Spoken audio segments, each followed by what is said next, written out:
Istri saya seorang notaris, saya tidak mengizinkan saya untuk mengambil pekerjaan yang berkaitan dengan bank konvensional dan pinjam-meminjam lembaga ribawi. Karena saya pernah membaca salah satu yang dilaknat Allah adalah pencatat dan saksi perjanjian riba. Apakah pemahaman dan saya sudah tepat, Ustaz? Tayyib. Dan saya kira ini mewakili sebagian dari kegelisahan teman-teman yang mungkin bisa kita diskusikan pada malam hari ini. Baik, pertama, riba itu jelas dilarang. Ayat-ayat dan hadis yang berbicara tentang riba semua sepakat menuju pada satu kesimpulan yang sama. Haram riba. Ya, kalau bicara tentang riba jelas haram. Quran surah kedua misalnya Al-Baqarah ayat 275. Paling kanan sebelah atas. Quran surah kedua ayat 275. Menyerupakan orang pelaku riba dengan orang yang sedang kesurupan. Artinya ada yang salah dalam dirinya. Bukankah orang kesurupan itu banyak salahnya? Kata-katanya meracau, tindakannya kacau dan sebagainya. Itu bahasa kiasan. Seakan-akan orang riba itu banyak salah dalam dirinya. Makannya salah, gerakannya salah, macam-macamnya salah. Karena ingat, kalau sesuatu yang haram masuk ke dalam diri seseorang, menyebar lewat darah, maka semuanya ini akan punya konsekuensi yang, maaf, tidak mudah. Satu, dia akan menutup pintu-pintu kebaikan dalam dirinya. Misal, masuk ke telinga, Quran surah ke-6 ayat 25. Wa fi adhanihim waqra, di telinganya akan berbentuk sumbatan. Menyumbat. Bukan gak bisa dengar. Karena yang haram, yang jelek itu nutup, yang baik ketutup. Jelek lawannya baik. Kalau yang jelek masuk, yang baik gak akan masuk, Pak. Orang yang kata-katanya buruk, maka dia sulit mengatakan kosakata yang baik. Sama dengan orang yang terbiasa berkata yang baik, maka dia sulit menemukan kosakata yang buruk. Karena itu ketika yang buruk masuk ke dalam diri, beredar kemudian dengan darah, jadi daging menutup pintu kebaikan.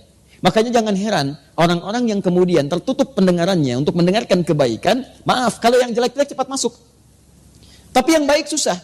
Bahkan rumahnya di sini, ini masjid, jaraknya cuma 5 meter. Speaker masjid ke rumahnya begini. Adzan berkumandang, Allahu Akbar, gak kedengaran. Sementara yang 500 meter, bahkan 5 kilo, itu sebelum waktunya adzan sudah datang. Dengan kakinya dia melangkah. Ini sepeda ada, mobil ada, segalanya ada. Tinggal jalan kaki, gak tembus.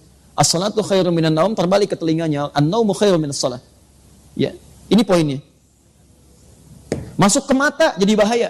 Orang yang terbiasa makan yang haram, kemudian itu jadi darah, mengalir, jadi daging, menghambat ke matanya, maka di matanya ada penutup. Maka turun Quran surah kedua ayat ke-7. Paling kanan agak sedikit ke atas. Khatamallahu ala qulubihim wa ala sam'ihim wa ala absarihim ghishawa. Di matanya ada penghalang. Sehingga dia nggak bisa bedakan mana sesuatu yang baik, mana yang tidak baik. Masuk ke tangan, ini sentuhannya nggak baik. Sudah senang dengan yang haram. Kalau yang haram sudah menguasai dirinya, maka yang halal-halal akan cenderung terhindari. Istri yang halal sudah tidak dipandang lagi. Suami yang halal sudah tidak peka lagi. Anak yang halal sudah tidak disenangi lagi. Semua akan tergerak pada kepentingan-kepentingan yang haram. Seperti minyak tidak bersatu dengan air, maka haram pun tidak akan pernah bersatu dengan halal. Karena itu Allah katakan, pelaku riba itu cenderung punya masalah dalam hidupnya seperti orang yang kesurupan, dikerjai oleh setan. Kemudian sampai ke ayat Quran surah kedua, ayat 278-nya diminta untuk bertobat. Kemudian ayat 279-nya diminta untuk kemudian oleh Allah Subhanahu wa taala dengan ancaman yang kuat, kalau tidak mau bertobat maka Anda seakan-akan mengajak perang dengan saya dan Rasul. Maaf ya Bu ya, Pak ya. Anda dengan manusia saja kalau orang kuat sulit untuk mengalahkannya. Sekarang pengen ngajak perang dengan Allah. Maaf, kalau Anda punya masalah dengan manusia, saya punya masalah dengan orang Bandung, saya pindah ke Jakarta. Saya punya masalah dengan orang Indonesia, saya pindah ke Malaysia. Saya punya masalah dengan orang Asia, saya pindah ke Eropa. Tapi Anda punya masalah dengan Allah, mau lari kemana? Itu poinnya. Maka saya belum bicara tentang hukum, saya ingin bicara pertama tentang riba. Riba itu jelas haram. Riba sama dengan haram. Tahan. Maka segala unsur yang terkait dengan riba, semua keterangannya lewat hadis Nabi SAW. Baik pelakunya, baik pemberinya, baik pencatatnya, baik saksinya, dia dilaknat oleh Allah Subhanahu wa taala dan Rasulnya. Tetap mendapatkan hukuman yang sama, haram. Pelaku, pemberi yang menerima, saksi, bahkan pencatat. Fasilitator. Awas, saya belum bicara tentang profesi, saya bicara tentang riba. Jadi kalau ada orang mengerjakan kemudian riba, ya, bahkan saat ada alternatif yang lain dia paksakan untuk mengerjakan riba, maka dia masuk dalam kategori ini. Haram sama dengan dosa. Laknat, kalau sudah ada laknat, resikonya tidak mudah. Laknat itu resikonya paling dahsyat itu neraka jahanam. Baik, Ibu tahu neraka yang paling ringan? Tadi kalau Bapak baca Quran, naik sedikit ke ayat 56-nya, An-Nisa 56 itu neraka yang paling ringan. Paling kanan sebelah atas. Innal ladzina kafaru bi ayatina sawfa nuslihim nara. Orang-orang yang sulit diingatkan oleh kami melakukan dosa-dosa, tapi dosanya yang standar, yang biasa-biasa, itu dosa juga. Kemudian dia kerjakan itu melewati amal solehnya kemudian turun, amal salahnya naik. Masuk dia ke neraka yang paling ringan, sawfa nuslihim nara. Kami tarik ubun-ubunnya. Nusli itu dicelupkan seperti bikin teh celup. Pernah bikin teh celup? Ya nanti coba ke ruang makan, ambil celupan, masukkan. Teh celup itu kan celupkan, angkat ya. Nah, nanti ada orang ditarik ubun-ubunnya dicelupkan ke neraka. Kullama nadijat juluduhum, setiap dicelupkan hancur semua tubuh dan kulit-kulitnya. Kenapa kulitnya disebutkan? Karena kulit indera perasa yang paling kuat. Jadi kalau ada orang dipukul kena kulit atau dicambuk kena kulit, cambukan pertama pasti sakit luar biasa. Karena kulitnya masih ada. Selanjutnya cambuk. Ketika mengelupas akan berkurang rasa sakitnya. Makanya kata Allah, ketika kami celupkan hancur dengan kulitnya, kemudian baddalnahum juludan ghairaha, kami angkat, kami sembuhkan lagi sehingga kulitnya tumbuh lagi. Liyadzuqul adzab, supaya merasakan azab seperti serupa tadi. Tidak berkurang sakitnya. Itu sekali celup, Pak, satu harinya sama dengan 1000 tahun. Satu detiknya sama dengan 48 hari. Kalau mau coba silakan aja. Ini yang paling ringan. Nah, orang yang dilaknat oleh Allah, itu muara paling dahsyatnya Jahannam. Neraka Jahannam. Dari mana taunya? Buka Quran misalnya, teman-teman sekalian, An-Nisa, Quran surah keempat, dari ayat 92 sampai 93. Begitu masuk 93, Allah menerangkan tentang pembunuhan berencana. Lihat kalimatnya. Wa may yaqtul mu'minan muta'ammida. Siapa yang sengaja merencanakan pembunuhan, apalagi kemudian menimpa satu orang beriman, fajaza'uhu jahannam, maka balasannya neraka Jahannam. Perhatikan, wa ghadiballahu alaihi, Allah murka kepadanya, wa la'anahu, dan dilaknat oleh Allah. Laknat disandingkan dengan neraka Jahannam di ayat ini. Ya, jangan lihat contoh kasus pembunuhannya. Lihat kemudian pengertian hukumannya. Kata Allah, masuk neraka Jahannam, kemudian dibenci oleh Allah, dimurkai, kemudian mendapatkan laknat. Di laknat itu ketika turun dari Allah, maka muaranya bersamaan dengan neraka Jahannam. Lihat persamaannya. Nah, sekarang dalam kasus riba ini, orang yang sengaja mengerjakan riba maka akan dilaknat oleh Allah. Maka saat kembali kemudian kepada Allah, kalau dia tidak bertobat, maka muaranya neraka Jahannam. Saya mau terangkan hukum dosa dulu. Nah, setelah itu baru kita masuk kemudian kepada pertanyaan. Ada bank konvensional tadi disebutkan. Di antara kemudian tautannya dengan jasa yang digunakan oleh notaris, boleh jadi ada kemitraan yang tersangkut paut dengan bank konvensional. Apakah setiap turunan dari transaksi bank konvensional menghasilkan riba? Itu pertanyaan yang pertamanya. Satu, apakah kemudian kalau ini menggunakan jasa bank konvensional termasuk dalam kategori riba pula? Itu kemudian yang mesti kita jawab. Nah, teman-teman sekalian, sekarang saya terangkan sedikit saja tentang hukum. Nanti saya masuk ke Fatwa MUI nomor 1 tahun 2004, ditandatangan tanggal 5 Dzulhijjah tahun 1424, ya, bersamaan dengan tanggal 24 Januari tahun kemudian 2004, ya. Jadi setahun sebelum didirikannya INI. Sini. Tahan, fokus ini. Pertama, lihat sini. Riba sama dengan haram. Haram itu hukum. Ada 5 hukum dalam Islam di usul fikih. 1 haram, kedua kemudian ada halal, ketiga ada mubah, keempat ada sunnah, kelima ada makruh. Baik, hukum ini akan selalu terkait berkelindan dengan perbuatan, bukan barang. Ingat, perbuatan. Setiap ada perbuatan, maka melekat hukum di dalamnya. Hukum sama dengan perbuatan. Ingat ya, bukan barang ya, bukan barang. Jadi semacam istilah uang haram, sebetulnya bukan uang yang haram. Tapi perbuatan yang menjadikan uang itu sulit untuk digunakan pada aspek-aspek yang baik. Nah sekarang, kaidah selanjutnya, fokus. Perbuatan ini akan terkait berkelindan dengan sebab.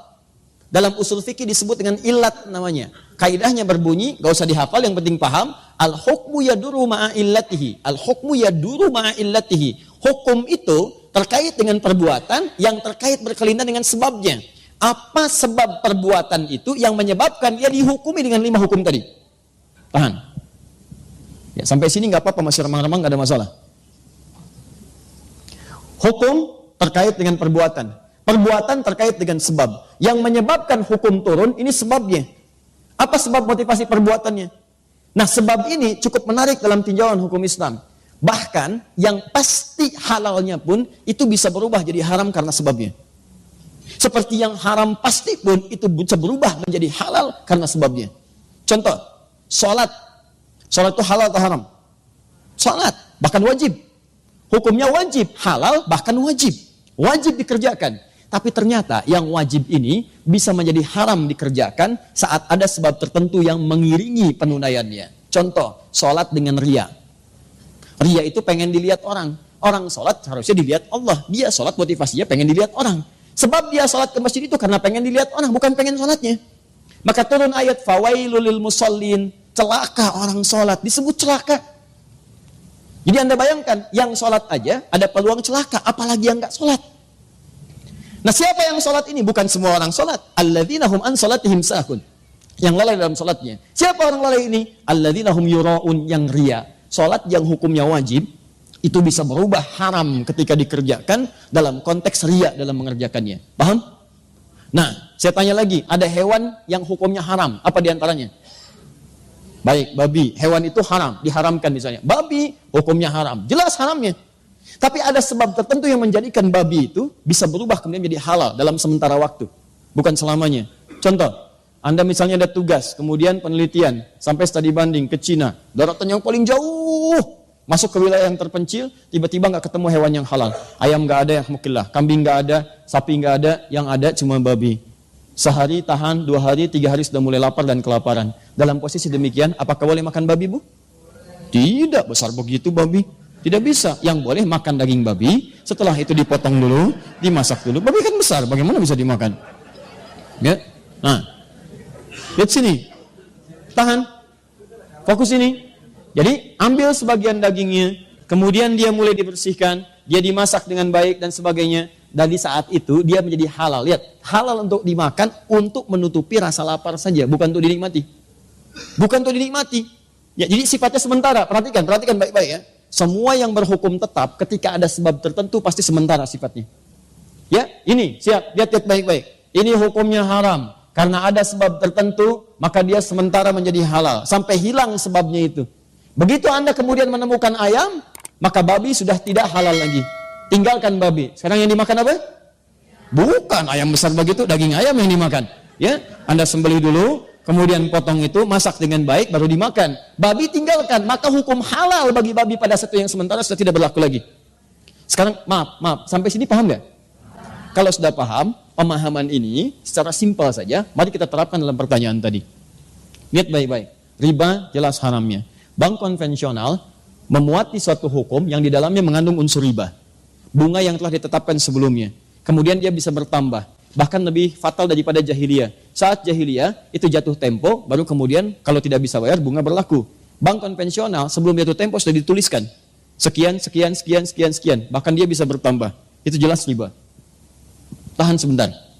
Nah, di sisi yang lain, ada fundamental ekonomi yang menentukan stabilitas dalam muamalah. Bahkan dalam sistem pemerintahan.